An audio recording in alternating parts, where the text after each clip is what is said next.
আলহামদুলিল্লাহ যতটুকু ভালো আছি এতটুকু নিয়ে অনেক শুকরিয়া আল্লাহর কাছে। কিন্তু কিছু মানুষ আছে যে আমাদের এতটুকু দেখেও সহ্য করতে পারছে না, ব্যাড কমেন্ট করতেই থাকছে। কি কারণে করছে আমি কিছুই বুঝতে পারছি না। তো আল্লাহ আপনাদেরকে হেদায়েত দান করুক, কারণ আমাদেরকে এত শো অফ করা পছন্দ হয় না, আর করতেও পারি না। হ্যাঁ, ধরে নেন আমাদের কিছুই নাই, তো আমরা শো অফ করতে পারছি না, সেটাও কি আপনাদের সমস্যা? এখানে এসে কেন উল্টাপাল্টা কমেন্ট করবেন? যে কোনো কিছু নিয়ে আপনার উদাহরণ দিতে আসেন, উদাহরণ ছাড়া কি কোনো কথা হয় না? যার যার জীবন যেমনভাবে আল্লাহ তৈরি করে পাঠাইছে, যার যার ভাগ্যে লিখে রাখছে, সব কিছু আল্লাহর অনুযায়ী হবে। বিশ্বাস করবেন না, আমি অনলাইন জগতে একদমই অ্যাক্টিভ ছিলাম না, আর আমার একদমই পছন্দ না। দেখতেই পারবেন যে আমি কিন্তু ভালো মতন কথা বলতে পারি না, লাইভেও ভালো মতন কথা বলতে পারি না, ইভেন ব্লগের যে ভয়েস দিই আমি সেগুলো ভালো মতন বলতে পারি না। এটা নিয়ে আপনারা অনেক অভিযোগ করেন, কারণ আমি অ্যাক্টিভ না, আমি অনলাইন জগতে কোনো অ্যাক্টিভ ছিলাম না, আমার এগুলো পছন্দও ছিল না।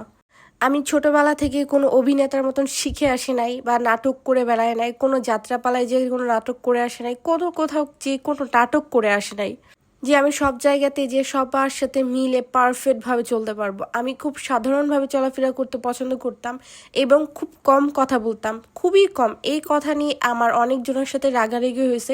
অনেকে আমার খুব অহংকারী ভাবে যে আমি কেন কথা বলি না। আমার সাথে এমন হয়েছে জানেন, যাদের সাথে খুব ভালো সম্পর্ক, আমি ভালো মতন চলাফেরা করি, বাসায় ধরেন আমার সাথে আমার শাশুড়ি থাকে, আর গ্রামের বাসায় তো অনেকজন আছে, মামি মামা আর ননদরা আছে, সবাই আছে। শুধুমাত্র পিচ্চিদের জন্য আমার ননদের একটা বড় ননদ যেটা আছে, ওর সাথে ভালো মতন কথা হচ্ছে। তাছাড়া এমন হয় না যে খুব কথা বলে, সব সময় কথার পর কথা থাকে, সবার সাথে বসতে গল্প করে। আমার এই হ্যাবিটটা নাই, কেন জানি না। আমি অনেক চেষ্টা করি, বাট আমার দ্বারা একদমই সম্ভব হয় না, কারণ আমি আগে থেকে একা একা থাকতাম। বিয়ের আগে সব সময় আমার ঘরে আমি থাকতাম, আমার আম্মুর সাথেও কম কথা বলতাম, আব্বুর সাথেও দরকার পড়লে আমি কথা বলতাম।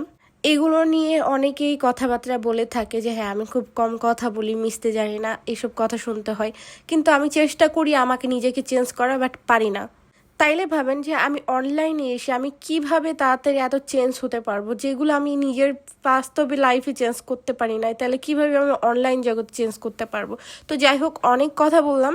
অনলাইন জগৎটা পুরাটাই উল্টা সবার লাইফে। যারা শো অফ করে না, ওদের লাইফও পুরাটা উল্টা থাকে। 2 মিনিটের ভিডিও দেখে যেগুলো ভয়েস দেওয়া হয়, 2 মিনিটের ভিডিও যেগুলো দেখানো হয়, সব কি আপনারা ভাবেন যে খুবই সুখে থাকে সবাই? হ্যাঁ, কিছু মানুষ আছে খুবই সুখে থাকে, আবার কিছু মানুষ আছে সুখের মধ্যে অনেক ঝামেলা লেগে থাকে, অশান্তি লেগে থাকে। সবার লাইফে একটা না একটা কোনো সমস্যা দিয়েই থাকে আল্লাহ, আবার সবসময় খুশিয়ে রাখে না সবাইকে। তো অনেক কথাই বলে ফেললাম। ঈদে আমাদের ঘোরাঘুরি এগুলোই হচ্ছে, কারণ ঈদের দিন ঘোরাঘুরি করতে পারিনি বলে আমরা প্রতিটা দিন সন্ধ্যার পর বের হচ্ছি দুইজন মিলে। বিকালে একদমই বের হতে পারছি না, প্রচণ্ড রোদ, যে কারণে বের হই না। তো আমরা আসছিলাম একটু রেস্টুরেন্টে, গতকালকেও গেছিলাম, তাই বের হয়ে একটু ঘোরাঘুরি করি, তারপর খাইতে চলে যায়। আর আমার যেহেতু ঠান্ডা লেগে আছে, হোটেল এক্সের স্যুপটা আমার অনেক বেশি পছন্দ আগে থেকেই, যে কারণে আমার বর জানে, এর জন্য আমাকে ওইখানেই নিয়ে যাই। তো আমাদের খাওয়া দাওয়া শেষ হয়ে গেছে, তো এই যে বের হয়ে যাচ্ছি। তো সবাই ভালো থাকবেন। আর একটা কথা বলবো, মানুষের লাইফ নিয়ে এত বাজে মন্তব্য করবেন না। আমি যেমন তেমনই আলহামদুলিল্লাহ ভালো আছি, আমার হাজব্যান্ডটা যতটুকু আছে আলহামদুলিল্লাহ অনেক ভালো আছি। তো আল্লাহ হাফিজ, সবাই ভালো থাকবেন।